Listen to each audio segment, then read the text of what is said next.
ഈ പ്രഭാതത്തിലും ഏവർക്കും വന്ദനങ്ങൾ. തിരുസന്നിധി എന്നുള്ള ശുശ്രൂഷയിലേക്ക് എല്ലാ മാന്യ ശ്രോതാക്കളെയും കർത്താവിന്റെ നാമത്തിൽ സ്വാഗതം ചെയ്യുകയാണ്. കൃപയുടെ അനുഗ്രഹങ്ങൾ, സവിശേഷതകൾ നാം ഈ ദിവസങ്ങളിൽ പഠിച്ചുകൊണ്ടേയിരിക്കുന്നു. നമ്മുടെ പഠനമുറിയിൽ ധാരാളം പുതിയ നിയമ സത്യങ്ങൾ, വെളിപ്പാടുകൾ പരിശുദ്ധാത്മാവ് നമുക്ക് നൽകുന്നു. ഈ ചിന്തകൾ നിങ്ങളുടെ വിശ്വാസ ജീവിതത്തിൽ എക്കാലവും ഒരു മുതൽക്കൂട്ടായിരിക്കും. സവിശേഷമായ ഒരു പഠനശാഖയാണ് ദൈവകൃപ എന്നുള്ളത്. ആ കൃപയുടെ ആഴവും നീളവും വീതിയും ഉയരവും നാം ഗ്രഹിച്ചറിയുവാൻ, ആഴത്തിൽ മനസ്സിലാക്കുവാൻ പരിശുദ്ധാത്മാവ് നമ്മെ സഹായിക്കുന്നു എന്നുള്ളതോർത്ത് ദൈവത്തിന് സ്തോത്രം ചെയ്യുകയാണ്. ഇന്ന് രക്ഷയിൽ കൃപയുടെ പങ്ക് എന്നുള്ള വിഷയം നാം ചിന്തിക്കുമ്പോൾ വളരെ വിശാലമേറിയ ഒരു പഠനശാഖയാണ് ദൈവകൃപ എന്നുള്ളത് എന്ന് നാം കണ്ടു കഴിഞ്ഞു. പുതിയ നിയമത്തിലെ ഏറ്റവും പ്രസക്തമായ ഒരു തീം അതെന്തെന്ന് ചോദിച്ചാൽ ദൈവകൃപയെ കുറിച്ചുള്ളതാണ്. ഒരു പാപിയെ വിശുദ്ധനാക്കുന്ന, നീതിമാനാക്കുന്ന, പുത്രത്വത്തിനെ അനുഗ്രഹത്തിൽ നിലനിർത്തുന്ന ഒരു വലിയ പദവി കൃപയ്ക്കുണ്ട്.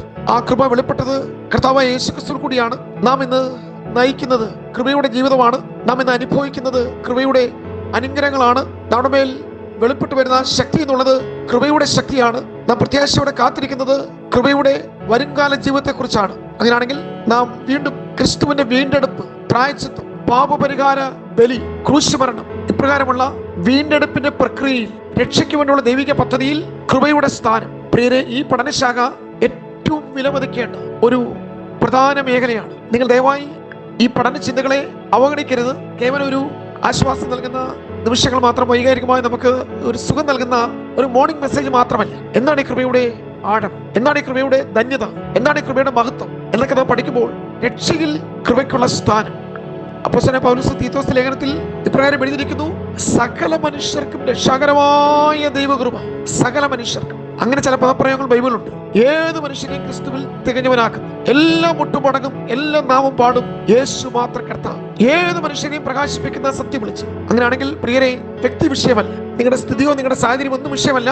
നിങ്ങളുടെ മേൽ പ്രവർത്തിക്കുന്ന ദൈവകൃപ, അതിന്റെ മൂല്യം, അതിന്റെ മാറ്റ്, അതിന്റെ മഹിമ, അതിന്റെ സ്വത്ത, അതിന്റെ സ്വാദ്, അതിന്റെ പ്രവാഹം, അതിന്റെ കവിഞ്ഞൊഴുക്ക്. എന്റെ പ്രിയ സഹോദരങ്ങളെ, ഇന്ന് ഈ പ്രഭാതത്തിൽ ആ കൃപയുടെ അനുഗ്രഹങ്ങൾ അനുഭവിക്കുവാൻ പരിശുദ്ധാത്മാവ് നിങ്ങൾക്കൊരു നിയോഗം നൽകിയാണ്. തുറന്ന മനസ്സോടെ, പൂർണ്ണ വിശ്വാസത്തോടെ നിങ്ങൾ ദൈവസന്നിധിയിൽ നിങ്ങളെ വിധേയപ്പെടുത്തുവാൻ താല്പര്യപ്പെടുന്നെങ്കിൽ ഒരു കൃപാ കടാശം, കൃപയുടെ ഒരു കവിഞ്ഞൊഴുക്ക് നിങ്ങളുടെ ലൈഫിൽ വെളിപ്പെട്ട് വരുന്നു ഉള്ളതിന് രണ്ട് വശമില്ല. പ്രിയമുള്ളവരെ, അപ്പോൾ രക്ഷയിൽ കൃപയുടെ പങ്ക്, അതിന്റെ പ്രാധാന്യത നാം പഠിക്കുമ്പോൾ, വീണുപോയ മനുഷ്യനെ വീണ്ടെടുക്കുവാൻ ദൈവം തീരുമാനിച്ചപ്പോൾ അത് ഒരിക്കലും വിവരിക്കാനാവാത്ത ഒരു കാരുണ്യ പ്രവൃത്തിയായിരുന്നു. എന്നാൽ ദൈവം അങ്ങനെ ഒരു തീരുമാനം കൈക്കൊണ്ടപ്പോൾ തന്റെ സ്നേഹത്തെയും വിശുദ്ധിയെയും സമ്പൂർണ്ണമായി സംതൃപ്തമാക്കുന്ന ഒരു രക്ഷാപദ്ധതി ദൈവം സംവിധാനം ചെയ്യേണ്ടതായിട്ട് വന്നു.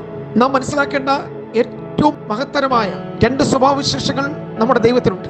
അത് ഒന്ന് ദൈവസ്നേഹവും, രണ്ട് ദൈവത്തിന്റെ നീതിയും തമ്മിലുള്ള ഒരു ഏറ്റുമുട്ടലാണ്. ഒരു ഭാഗത്ത് ദൈവം മനുഷ്യനെ സ്നേഹിക്കുന്നു. സൃഷ്ടികളുടെ മകുടമായ മനുഷ്യനെ സ്നേഹിക്കുന്ന ദൈവം സകല നിത്യതയിലും എല്ലാ സ്ത്രീ പുരുഷന്മാരും, എല്ലാ ബാലിക ബാലന്മാരും, എല്ലാ മാതാപിതാക്കളും അവരുള്ള സഹിത്വവും കൂട്ടായ്മയും ആഗ്രഹിക്കുന്ന ഒരു ദൈവം. അത് ദൈവത്തിന്റെ വാത്സല്യമാണ്, സ്നേഹമാണ്, ദൈവ സ്വഭാവമാണ്. എന്നാൽ മറ്റൊരു പ്രശ്നമുണ്ട്. അത് മറ്റൊന്നുമല്ല, പാപിയായ മനുഷ്യൻ. എന്നാണ് മനുഷ്യന്റെ ഇന്നത്തെ അവസ്ഥ? രക്ഷപ്പെടുവാൻ യാതൊരു മാർഗവും വഴിയും കാണുന്നില്ല. ദൈവം നീതിമാനുമാണ്, നാം എല്ലാവരും പാപികളും. ദൈവം നീതിമാനുമാകുന്നു എന്നുള്ള യാഥാർത്ഥ്യത്തിൽ നിന്ന് ഉയരുന്നതാണ് ഈ പ്രശ്നം. പാപത്തെ അംഗീകരിക്കുവാനോ അല്ലെങ്കിൽ അതിനെ അവഗണിക്കുവാനോ ദൈവത്തിന് കഴിയുകയില്ല. പാപത്തിന് നേരെ കണ്ണടയ്ക്കുന്നതിനോ, കണ്ടില്ലെന്ന് നടിക്കുന്നതിനോ, അതിനെ എഴുതി തള്ളുന്നതിനോ, മൂടി വെക്കുന്നതിനോ ഒന്നും ദൈവത്തിന് സാധ്യമല്ല. പാപം ശിക്ഷിക്കപ്പെടണം. പാപത്തിന് ശമ്പളം മരണമത്രേ. പാപികൾക്ക് എന്തെങ്കിലും ദൈവത്തോടു കൂടെ സ്വർഗത്തിൽ വസിക്കുവാൻ കഴിയണമെങ്കിൽ അവരുടെ പാപങ്ങൾ ഏതെങ്കിലും വിധത്തിൽ പരിഹരിക്കപ്പെടണം. അതിനുള്ള പിഴ കൊടുക്കണം. ദൈവത്തോടു കൂടെ വസിക്കുന്നതിന് മനുഷ്യർ ശുദ്ധവും പാപരഹിതരും ആയിത്തീരണം. ഇവിടെയാണ് നമുക്ക് വിസ്മയിക്കുന്ന ഒരു പ്രശ്നം വീണ്ടും ഉളവാകുന്നത്. ഒരു ഭാഗത്ത് ദൈവം സ്നേഹമായി നിൽക്കുന്നു. ആരും നശിച്ചു പോവാൻ ദൈവം ആഗ്രഹിക്കുന്നില്ല. ഒരിക്കലും മനുഷ്യന്റെ നിത്യനാശം സർവശക്തനായ ദൈവം ഇച്ഛിക്കുന്നില്ല. സകല മനുഷ്യരും സ്വർഗത്തിൽ അതിന്റെ മഹിമകളിൽ ആനന്ദവും, ഈ മനുഷ്യരെല്ലാം അനന്തകാലം ദൈവത്തിന്റെ ആ സന്തോഷം അനുഭവിച്ച് ആസ്വദിക്കണം എന്നതാണ് നിത്യതയിലും ദൈവത്തിന്റെ ആഗ്രഹം. നമുക്കറിയാവുന്ന വിഷയം, ദൈവം വെളിച്ചമാണ്. എന്നാൽ വെളിച്ചമായ ദൈവത്തിന് പാപിയുടെ പാപത്തിന് പ്രായശ്ചിത്തം ഉണ്ടാകണമെന്ന് ദൈവത്തിന് നീതി ആവശ്യപ്പെടും. മനുഷ്യന്റെ ഇരുട്ട്, ദുഷ്ടചിന്തകൾ, ദുഷ്പ്രവൃത്തികൾ, അതിനുള്ള ശിക്ഷകൾ, അവിടേക്ക് ഒരു സമ്പൂർണ്ണ പരിഹാരം ദൈവം ആവശ്യപ്പെടുന്നു. അതുകൊണ്ട് നമുക്കിത് എങ്ങനെ ഉപസംഹരിക്കുവാൻ കഴിയും? പാപക്ഷമ ലഭിച്ചിട്ടല്ലാതെ ഒരു പാപിയും ഒരിക്കലും സ്വർഗത്തിൽ പ്രവേശിക്കുകയില്ല. ഇവിടെയാണ് സ്നേഹവും നീതിയും തമ്മിൽ ചുംബിക്കുന്നത്, കണ്ടുമുട്ടുന്നത്. അവിടെ ദൈവം തന്റെ സ്നേഹത്തെ സംതൃപ്തമാക്കുന്നതും അതേസമയം തന്റെ നീതിക്ക് കോട്ടം തട്ടാതെ, വിട്ടുവീഴ്ച ഉണ്ടാകാതെ ഒരു രക്ഷാപദ്ധതി ഉണ്ടാക്കുവാൻ ദൈവത്തിന് കഴിഞ്ഞു എന്നുള്ളതാണ് പ്രിയമുള്ളവരെ ഏറ്റവും യാഥാർത്ഥ്യമായ വസ്തു. ഒരേ സമയം ദൈവത്തിന് നീതിയുള്ള ദൈവമായും രക്ഷകനായി പ്രവർത്തിക്കുവാനും കഴിയുമോ?